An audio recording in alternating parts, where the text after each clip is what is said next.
Voice cloning. How to clone a voice. To start the voice cloning process, go to Voices and click on the Add Voice button.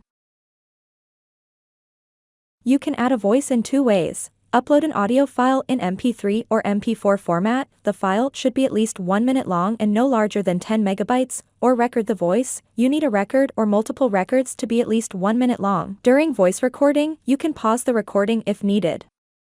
The quality of the cloned voice depends on the amount of recorded uploaded material, the more is better. You can listen to the finished result. If you don't like the voice recording or there were some mistakes during the recording, you can delete it and record a new version. Next, when you are satisfied with all the recordings and they total at least 1 minute, you need to confirm that you have the rights to upload and clone this voice and are not planning to use it in violation of the law, the terms of service, and the privacy policy by checking the box. Now, you can generate the voice by clicking on the Generate button. After that, you will see a message that the voice is generating. Click on OK to close the window and wait some time. After a successful generation, the success status will appear in line with your cloned voice.